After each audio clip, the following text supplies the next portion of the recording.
Hello, my wonderful viewers, and welcome to another episode of Betty Adams Overanalyzes. Today we are going to look at one of the more common theories about the Glitch Text crew, but with a little twist. There is a theory floating around the internet that Me-K.O is a glitch. Theorists point to the unnatural color of her hair, her immunity to the mind wipe ray, her strained relationship with her family. My thoughts? Nope. I just don't see Me-K.O being anything except the girl next door. She just seems too perfectly human to be a construct. Now, might Me-K.O be an artificial life form?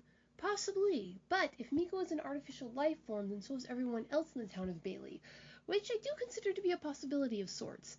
At least some of the houses in Bailey are projections, and there have been hints that at least at times the bodies of the main characters are projections. Now, the most likely explanation for this would be a Matrix-like setup where the residents of Bailey are trapped in VR chambers.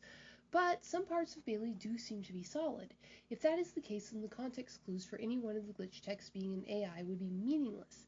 A digital avatar of a trapped human would be indistinguishable from an actual artificial intelligence.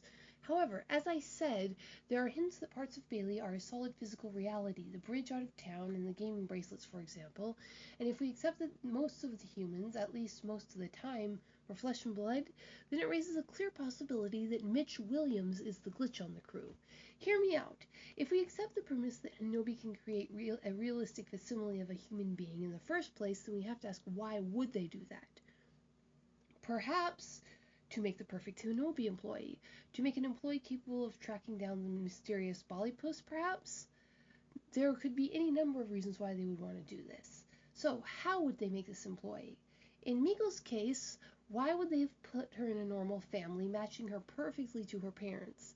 In her case, that would mean her parents and older siblings would have to be either in on the secret or so severely brainwiped that they didn't realize that they just suddenly had a daughter and a sister.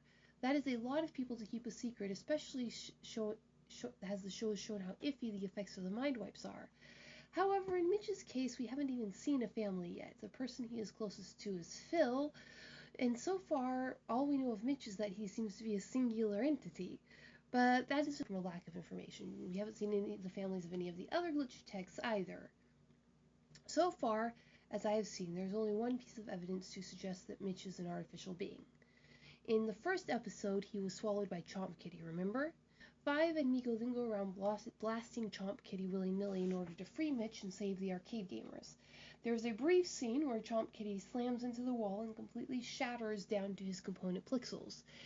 And he completely disassociates. There is open air between every single pixel. If Mitch was a physical body inside of Chomp Kitty, he should have fallen out and been freed if he'd had a physical body. But Mitch clearly does not have a physical body at this point, at least not one that is within Chomp Kitty. There is the possibility, I suppose, that Chomp Kitty integrated a portal and ported Mitch and the kids far away, but once Chomp Kitty has swallowed the kids, he does not disassociate again, even after taking several blows similar to the one that caused him to disassociate in the first place. But the point is that in that scene, Mitch's body should have, at the very least, have been visible, even if it hadn't fallen out completely, but it isn't. So in that moment, Mitch's body wasn't in Chomp Kitty unless Mitch's body was made of pixels and had disassociated when Chomp Kitty ran into the wall. That, like I said, is the only real clue we have that Mitch isn't exactly a flesh and blood human.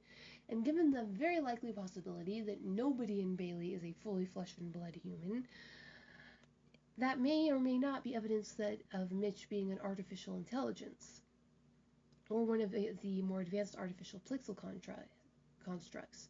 Now, if Mitch is an artificial pixel construct, this will open a very well-trod, but always worth exploring, science fiction about the value of life, and once we get to know Mitch as a person, are we willing to think of him as just another avatar like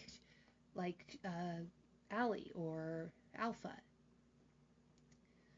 So, but that I said is the only solid clue. However, if you look at some other things in the light of this clue, other parts take on a deeper meaning. For instance, Mitch's desperate panic at Fives turning the gauntlet on him. The gauntlet would not only have revealed him to be a glitch, it might have very well destroyed Mitch.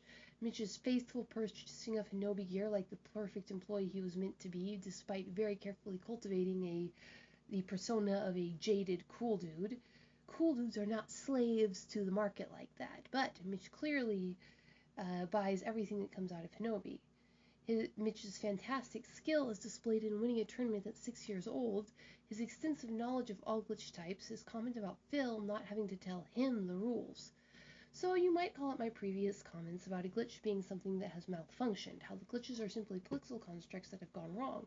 A pixel construct that was functioning normally would not be a glitch by very definition.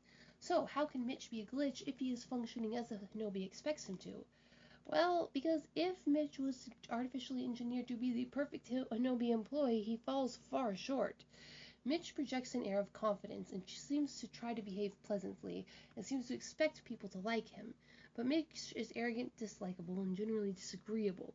He might have been meant to be the perfect Hinobi glitch tech, but he was ultimately a failure at that. They wanted someone who lived up to the suave image of what Mitch tries to be, but despite his personality failings, a theoretical pixel construct Mitch would still have been a functional and highly skilled as a glitch tech. And what do you do with someone who you can't fire? You ship them off to a position where they won't be a liability to the company. They shipped him off to Bailey, where his attitude wouldn't affect any other stores, and he could be of use to Phil. That would explain why someone as skilled as Mitch has never transferred out of Bailey to a more prestigious store. And Phil does have a track record of keeping older glitching equipment as represented by Bit. But that is all circumstantial at best, except for the fact that there was no body when Chomp Kinsey pixelated into bits. This is, however, one very solid piece of evidence that Mitch is in fact a glitch. It is literally in his name. Despite the fact that they clearly do not like him in the least, not a single glitch tech has noted that or alluded through word or jest that Mitch's given name is one letter off from being glitch. Look, at least one of those nerds should have made the comment by now. Someone should have pulled the dad joke. Even if he could glower it away once it cropped up, Mitch should have to deal with the Mitch the Glitch nickname with every noob that came through the Bailey Hinobi portal. Or at the very least, the other employees should have warned them not to do it. It's just too obvious. The fact that, especially though Me-K.O has mocked Mitch in every other possible way, she has never once called him Mitch the Glitch is very, very telling. So what do you think, my wonderful viewers? Is Mitch a glitch? Did Hinobi bungle creating the perfect employee? Will we survive the wait for the next season? Leave a like below if you can't wait for season 2, and leave a comment telling me why. Check out my Teespring store for some weird human merch, and hit that subscribe button.